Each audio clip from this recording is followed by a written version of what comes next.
Good morning class. Today I will discuss on a topic dynamometer. Basically dynamometer क्या होता है? तो dynamometer को ऐसे समझ सकते हैं कि dynamometer it is used for measuring cutting forces. अब जब हम मर्चेंट फोर्स सर्किट डायग्राम आपको पढ़ा रहे थे, उसका वीडियो बनाए थे, तो उसमें आपने देखा होगा कि अलग अलग फोर्सेस के बीच में हम लोग रिलेशनशिप फाइंड आउट करते थे और ये कहते थे कि उन फोर्सेस को मशीनिंग के दौरान आप फाइंड आउट नहीं कर सकते, लेकिन कटिंग वेलोसिटी के डायरेक्शन में एक फोर्स एफसी जिसको बोलते थे और कटिंग वेलोसिटी के परपेंडिकुलर एक फोर्स जिसको एफटी बोलते थे, उन दोनों को फाइंड आउट करना with the help of a setup, with the help of a machine known as dynamometer, उससे हम मशीनिंग के दौरान बड़े आसानी से फाइंड आउट कर सकते थे।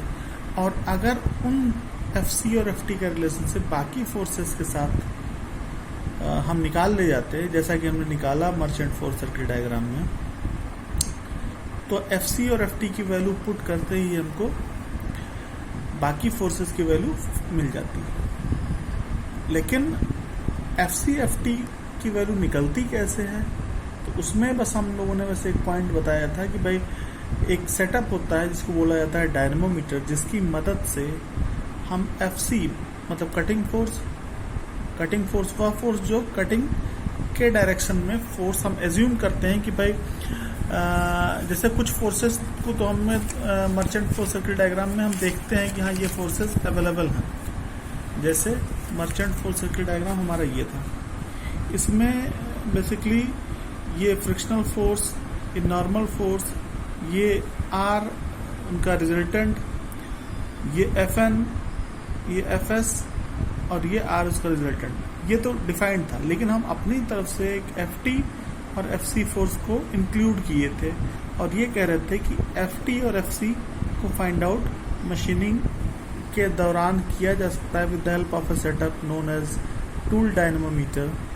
लेकिन बाकी forces F N, F S, F N, F S, इनको मशीनिंग के दौरान आप फाइंड आउट नहीं कर सकते। लेकिन जब इन सभी का एक दूसरे से इंटर रिलेशनशिप फाइंड आउट कर लेंगे और एफ सी और एफ टी की वैल्यू आप with the help of tool dynamometer अगर आप पा सकते हैं, तो इसकी वैल्यू रखते ही, एफ सी और एफ टी की वैल्यू रखते ही सभी वैल्यूज आपको मिल जाती। ठीक है, तो ये चीजें थी। तो इसमें बेसिकली जब फिगर हम लोग ड्रॉ कर रहे थे, तो इसमें कटिंग वेलोसिटी, ये रिलेटिव वेलोसिटी जो है, इस रिलेटिव वेलोसिटी के डायरेक्शन में एक फोर्स हम लोग कंसिडर कर रहे थे कि एफसी है और इस वेलोसिटी के परपेंडिकुलर एक फोर्स हम लोग कंसिडर कर रहे थे एफटी है, जो यहाँ पे दिखाया गया है। ठीक है, तो इसको हम लोग with the help of tool dynamometer बड़ी आसानी से फाइंड आउट कर सकते थे। और वो टूल डायनेमोमीटर एक सेटअप था जिसमें बेसिकली ट्रांसड्यूसर का सेटअप है, उसकी मदद से हम मशीनिंग के दौरान इस एफटी और इस एफसी को हम फाइंड आउट कर सकते हैं, लेकिन बाकी फोर्सेस को नहीं फाइंड आउट कर सकते हैं। लेकिन अगर एफसी और एफटी का रिलेशनशिप बाकी फोर्सेस के साथ हमें मिल जाए तो हम आसानी से बाकी फोर्सेस की वैल्यू निकाल सकते हैं। तो एफसी और एफटी एक्सपेरिमेंटली हम किससे फाइंड आउट कर रहे थे? With the help of a tool dynamometer. ठीक है, तो ऐसा मर्चेंट फोर्स सर्किट डायग्राम में हम लोग किए थे। ठीक है, जैसे इसमें बताया गया था कि हम क्या करते हैं, रिजल्टेंट फोर्स को दो कंपोनेंट में ब्रेक कर दे रहे थे।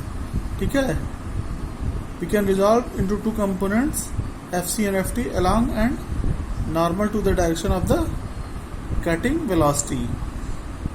FC and FT are normally called cutting and thrust component. ठीक है, तो इस FC FT को हम with the help of tool dynamometer इसको हम मेजर कर ले जा रहे थे। ठीक है, हाँ देख रहे हैं इसमें, ठीक ये चीज था। तो अब हम लोग बात करते हैं कि एक्चुअली में एफसी और एफटी हम कैसे निकाल रहे थे। इसका मतलब जो हम बोल रहे थे कि टूल डायनेमोमीटर की मदद से हम FCFT फाइंड आउट कर ले जा रहे थे, तो वाकई में कर हो कैसे रहा था, उसके मशीन के अंदर क्या सेटअप हो रहा था जिसकी वजह से FCFT की वैल्यू निकल रही थी। मतलब मशीनिंग के दौरान हम कह रहे थे कि एक टूल डायनेमोमीटर का इस्तेमाल कर रहे थे जिससे आप FC और FT को फाइंड आउट कर ले जा रहे थे। लेकिन उस टूल डायनेमोमीटर के अंदर हो क्या रहा है उस मशीन के अंदर, इसके बारे में हम लोग आज बात करेंगे। ठीक है, तो एक जनरल आइडिया बस जान लीजिए कि डायनेमोमीटर क्या होता है। It is used for measuring cutting forces. ठीक है, तो डायनेमोमीटर की मदद से हम कटिंग फोर्स को मेजर करते हैं। ठीक है, तो इसको समझने के लिए हमको एक जनरल प्रिंसिपल ऑफ मेजरमेंट को समझना होगा। इस चीज को समझने के लिए कि वह डायनेमोमीटर वर्क कैसे करता है, इसको जानने के लिए सबसे पहले हमको जनरल प्रिंसिपल ऑफ मेजरमेंट समझना होगा। अब जनरल प्रिंसिपल ऑफ मेजरमेंट क्या कहता है? General principle of measurement basically सभी मेजरिंग इंस्ट्रूमेंट का की फैक्टर है। कहने का मतलब यह है कि खाली डायनेमोमीटर के लिए एप्लीकेबल नहीं, ये सभी मेजरिंग इंस्ट्रूमेंट्स में इसका इस्तेमाल होता है। ठीक है, ये एक प्रिंसिपल है जिसको बोला जाता है जनरल प्रिंसिपल ऑफ मेजरमेंट। तो जैसा कि देखा गया है कई जगह पे कि मतलब मान लिया फोर्स हो गया, तो फोर्स को तो आप देख नहीं सकते, या टेम्परेचर हो गया तो टेम्परेचर को तो आप देख नहीं सकते, लेकिन कैसे बता देते हैं कि हाँ भाई इतना टेम्परेचर है इस बॉडी का, या किसी पर्सन को इतना फीवर है, कैसे आप बता देते हैं? या आपने कहा कि भाई 10 न्यूटन का फोर्स हमने लगाया, तो ये कैसे, जब आप उसको देख नहीं सकते तो आप कैसे बता सकते हैं कि 10 न्यूटन का आपने फोर्स लगाया? ये बड़ी अजीब चीज़ है, लेकिन हम बताने में सक्षम हैं। क्यों? क्योंकि फोर्स को भले हम नहीं देख सकते, लेकिन उसका इफेक्ट हमको महसूस होता है। समझ ना, जैसे हवा को हम देख नहीं सकते, लेकिन उसका इफेक्ट उस एयर की वजह से जो हमारे ऊपर प्रेशर लगता है, जो हमारे ऊपर फोर्स लगता है, उसको हम क्वांटिफाई कर सकते हैं, उसको हम मेजर कर सकते हैं। ठीक है, उसको हम महसूस कर सकते हैं। समझ गए? इसलिए हम कहते हैं कि भाई हवा है या फोर्स है या टेम्परेचर है। टेम्परेचर आप देख नहीं सकते, लेकिन उसकी वजह से उसका कॉन्सिक्वेंस जो हीट जनरेट होता है उसको आप टच करने से आप महसूस कर सकते हैं, है ना?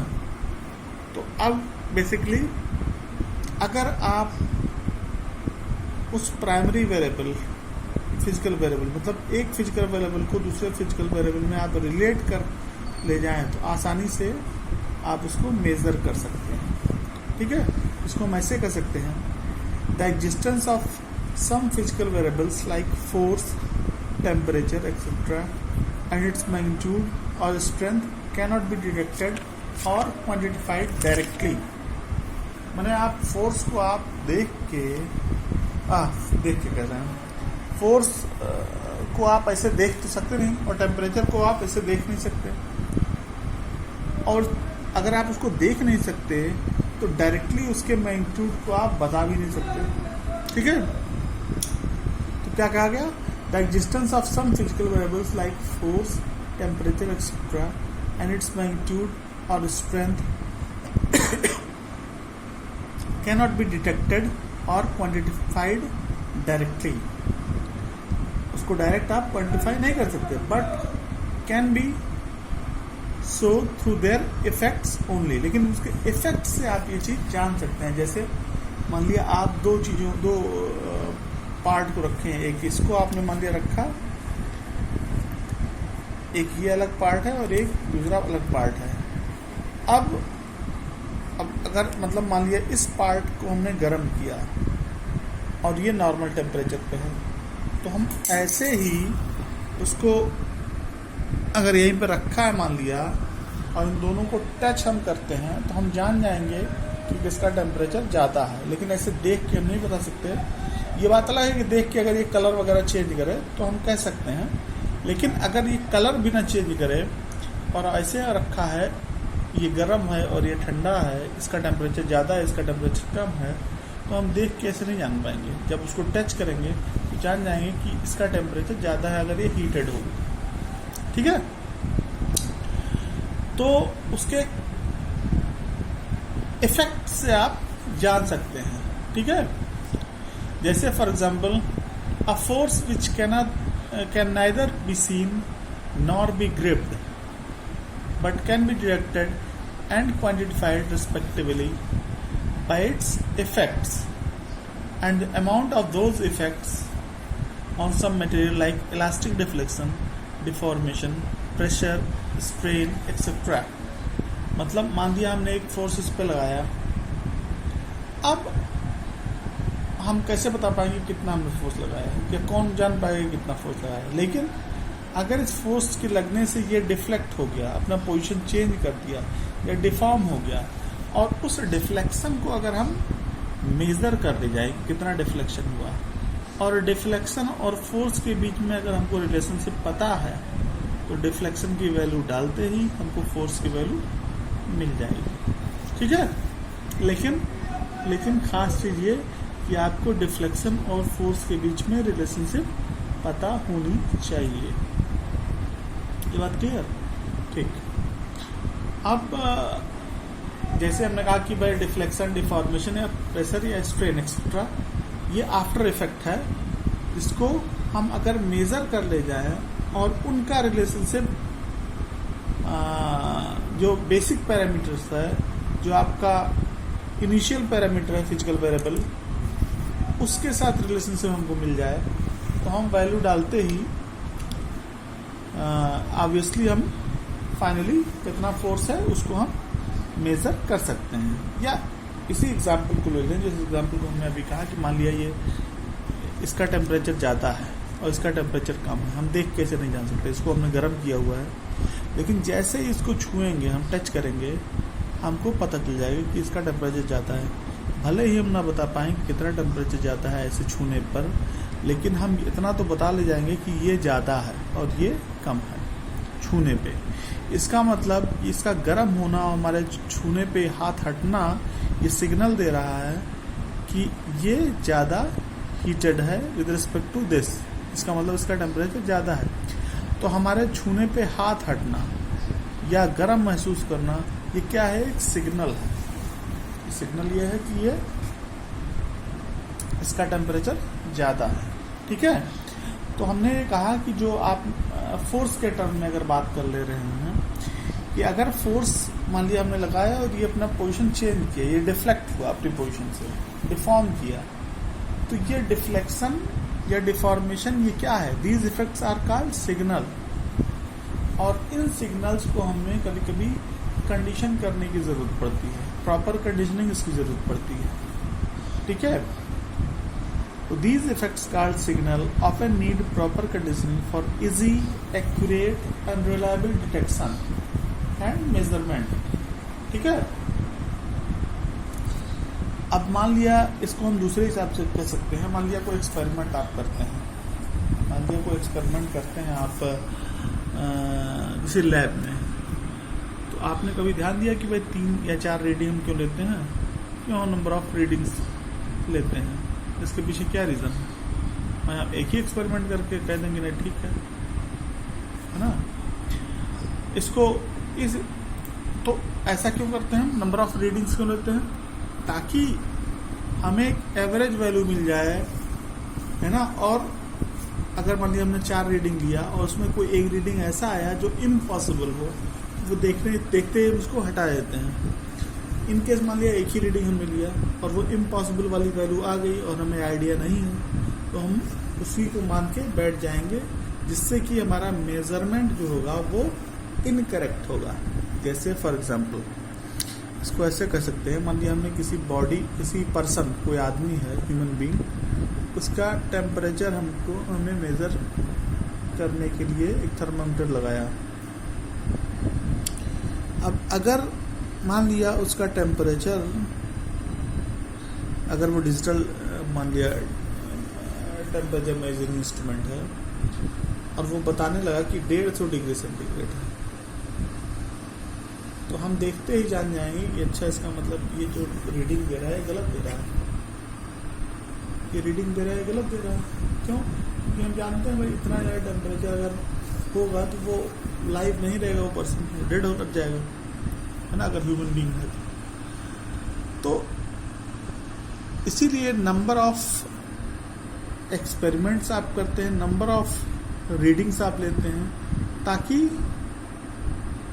एक्यूरेट और रिलायबल डिटेक्शन और मेजरमेंट कर सकें। इसीलिए जो आपको सिग्नल मिल रहा है उसकी प्रॉपर कंडीशनिंग की ज़रूरत होती है। क्यों कंडीशनिंग की ज़रूरत होती है?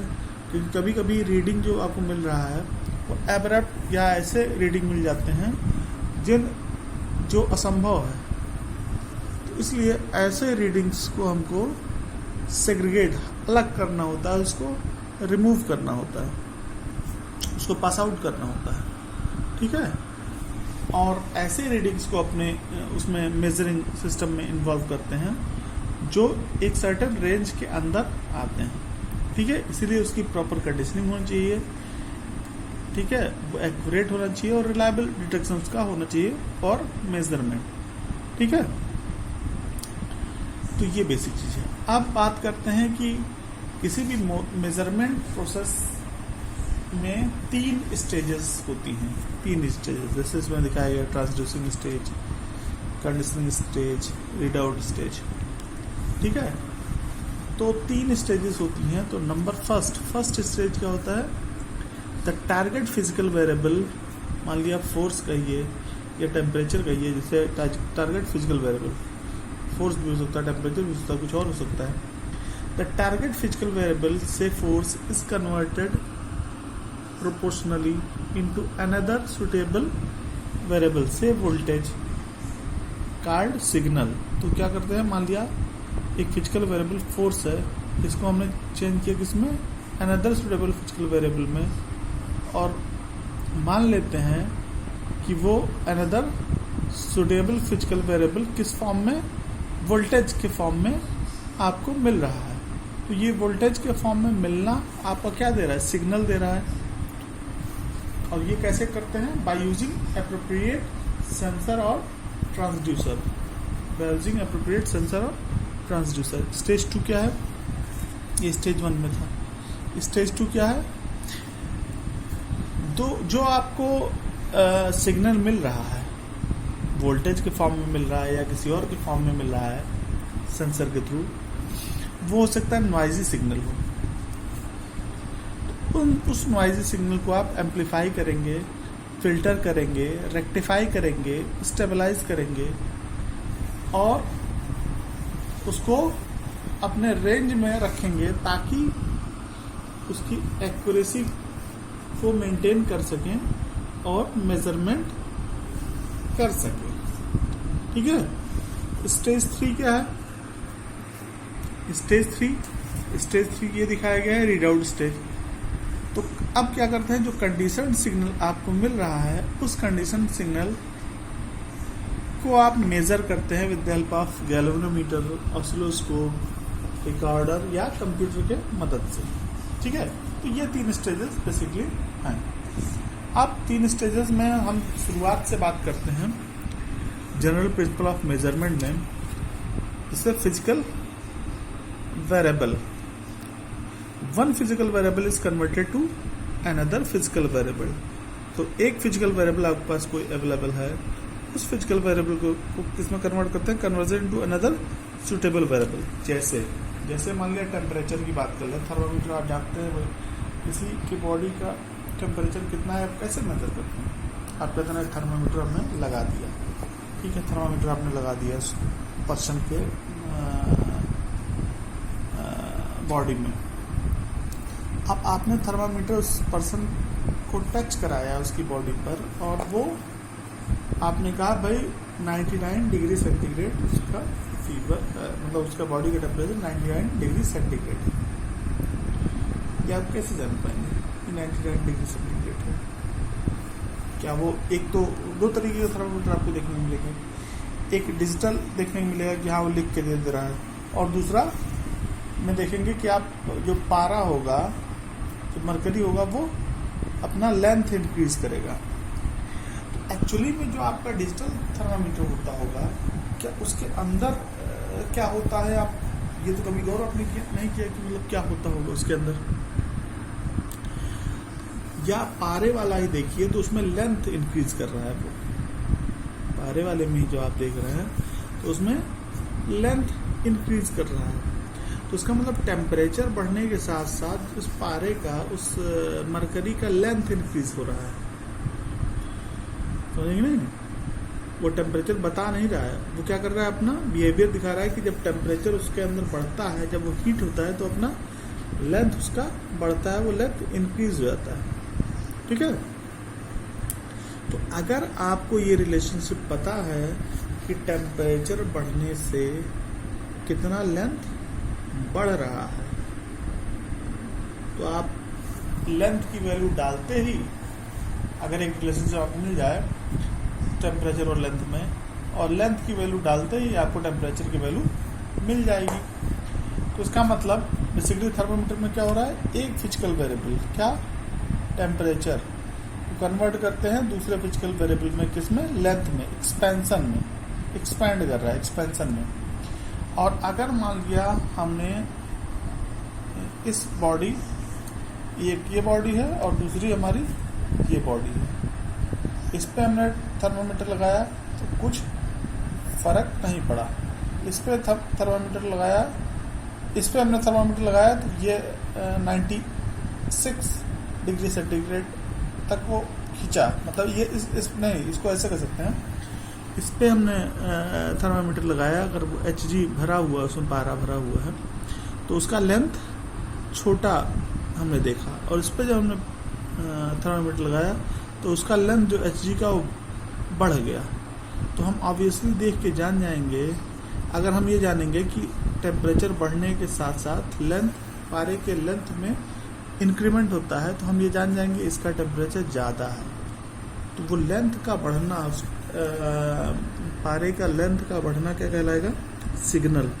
वो हमको एक सिग्नल देगा कि हाँ कुछ ना कुछ ये इस वाले पार्ट का कुछ ना कुछ ज़्यादा है। अब कितना ज़्यादा है ये हम हो सकता है उस टाइम पे ना बताने में असक्षम हो, लेकिन हम इतना जरूर जान जाएंगे कि हाँ इसका टेम्परेचर ज़्यादा है। कितना ज़्यादा है अब ये कैसे कर जान पाएंगे, अगर हमको ये रिलेशनशिप पता हो कि टेम्परेचर का रिलेशनशिप लेंथ के साथ, मतलब कहने का मतलब यह है कि पारे में कितने टेम्परेचर पर कितना लेंथ होता है, अगर ये रिलेशनशिप हमको पता है तो लेंथ कितना बढ़ रहा है, वो लेंथ की वैल्यू डालते ही हमको टेम्परेचर की वैल्यू मिल जाएगी। ठीक है। तो करते क्या है, एक फिजिकल वेरिएबल को दूसरे फिजिकल वेरिएबल में कन्वर्ट करते हैं। ठीक है। अब उसको पारे के उसके फॉर्म में भी कर सकते हैं,